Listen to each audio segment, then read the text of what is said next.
For us, the Tucson fuel cell represents a big change for the automotive industry and for Hyundai as well. It's the first volume production hydrogen fuel cell vehicle, which is really the next generation of electrification of vehicles. It really represents a revolution to the automotive industry. It's a pathway towards zero carbon personal mobility. It's the first true transparent pathway to a zero carbon personal transportation environment. At Hyundai, we've been working on fuel cell development for over 15 years. We've accumulated over 2 million miles in terms of durability testing with our fuel cell fleet. So we have high confidence in this technology. We've reached a point where we feel our vehicles are ready for mass introduction for the regular consumer. So for us, it's kind of telling consumers, this fuel cell, it's really an electric vehicle.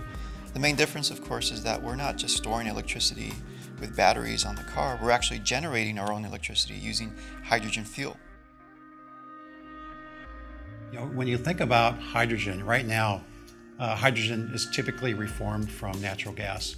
One of the most readily available fuels in the world is right here in the United States. So it's a completely homegrown fuel. And so regardless of what source the hydrogen is produced from, each one promises a reduction in greenhouse gases from what we see now with conventional gasoline products. Our engineers specifically chose a utility vehicle for this to make sure that the image in the marketplace would be that hydrogen is not limited to small passenger vehicles, but instead can be on large vehicles as well. So unlike pure battery electric vehicles, the powertrain is completely scalable to any vehicle class. It's not limited to just small vehicle classes. We actually have to select the consumers who are eligible to lease this vehicle. And the reason for that is we want to make sure that where they live and their daily driving routine is compatible with this refueling infrastructure. So right now in Southern California, we have 6 hydrogen stations. In the coming years, towards the end of this year, we expect to have up to 13 stations.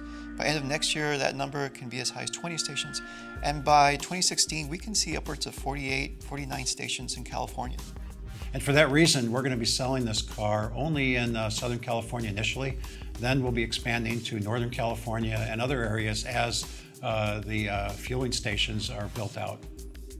We offer a 3-year lease for this car that includes the fuel, so there's no question about what it'll cost to own and operate this vehicle for the life of the lease. When I thought about buying another car, I wanted to make sure that I could find something that was more environmentally friendly, also a little less expensive on the fuel. There's a few small electric cars, but the biggest thing I ran into is that they weren't big enough to meet my lifestyle. With having a family, a wife, a kid, a dog, it's hard to do anything that's not an SUV. In the nature of work, I drive a lot, visiting customers' homes all around Orange County, so this should save me a significant amount on fuel costs. So we do love the environment, and I think buying a car like this is a good step in the right direction to make sure we save our environment for our children. So we're very excited about this very symbolic first delivery, but we're even more excited about the deliveries that are going to happen right after that and continuing throughout this year and next.